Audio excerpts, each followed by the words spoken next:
So today we're going to talk about universal design for learning and how assistive technology supports universal design for learning, which is really a way in which we design our teaching and learning opportunities for students. And we're concerned with differentiated instruction so that assistive technology supports differentiated instruction.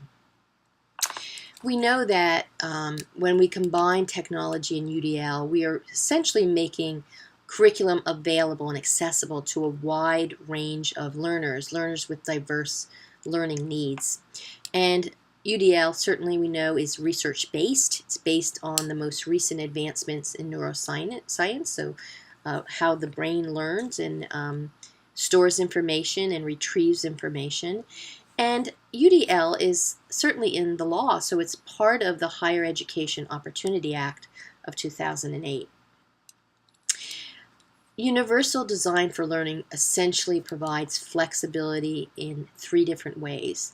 The way in which we present information to learners, the way students can respond and demonstrate that they actually have been learning, and the ways in which we motivate and engage learners. The benefits of universal design for learning is that it reduces barriers in instruction and provides appropriate supports to children. And it doesn't dumb down curricular. It essentially maintains the high achievement expectations we have for all learners, making things more accessible for all learners. So there's three basic principles, and we'll expand on these, but the principles include representation, action and expression, and engagement. So principle number one, multiple means of representation. Students with disabilities need information presented in a way that essentially bypasses their disability, or another way to phrase this is to present information in multiple ways, in a variety of ways, to facilitate learning for very diverse learners. So where does technology come in? Well, certainly technology provides many different ways to represent information. We can use e-text, video, PowerPoint, images, interactive whiteboards. We can also use such things as graphic organizers, slideshows, music, etc., lectures, to present information in a variety of ways, and we might be presenting the information in multiple ways so that students will be able to get that information in many different ways and pull out what they need. So one thing we certainly have to be careful about, and this chapter will address this in numerous ways throughout the chapter, is whatever we use, we need to make sure we're making it accessible. So if we're directing students to sites, are those websites readable? It might be that we have to use technology available to reduce visual clutter, such as readability and snap and read. And so we have to really realize that text-based information may be inaccessible to some students. The second principle of UDL is multiple means of action and expression. And so providing ways for students to demonstrate they can learn, that they've learned the material, but allowing them to do it in multiple ways.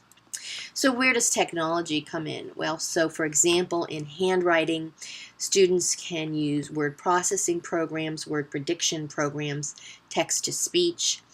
They can use graphic organizer programs. So a lot of software out there, a lot of apps out there that can be incorporated. In the classroom, they can also do something different other than a written essay. They can be using apps to show that they have learned material that you're expecting them to learn. The third principle is multiple means of engagement, so providing many opportunities to motivate students to learn and to explore. We know that today's learners are digital natives, meaning that from the time they were born, they've been involved in technology. And so we need to take that into consideration and know that a one-size approach does not fit all students.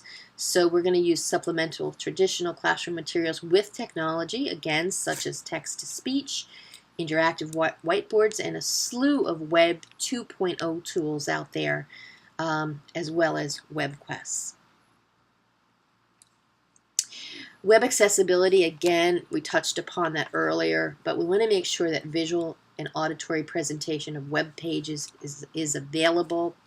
We want to really look at how information is presented and the abilities necessary for navigating and interacting with the content, so that we're certainly concerned with our students who are visually impaired and blind, hard of hearing and deaf, as well as physically impaired. So how are students able to access websites?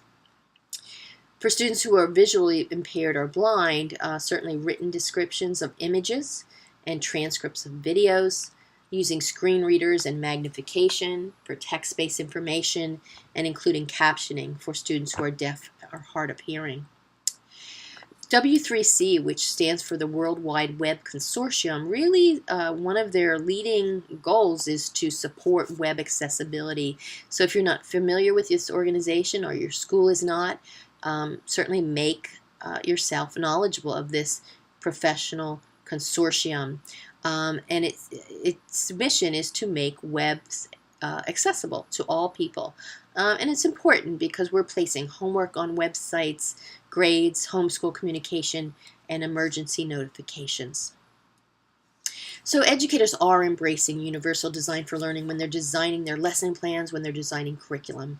And if you do, you'll discover that technology will enhance all students, not just students with disabilities, all students learning. Many students will be able to engage in ways not evident before, and they'll have access to a range of solutions. Fewer specialized modifications will be necessary then. And that includes our chapter.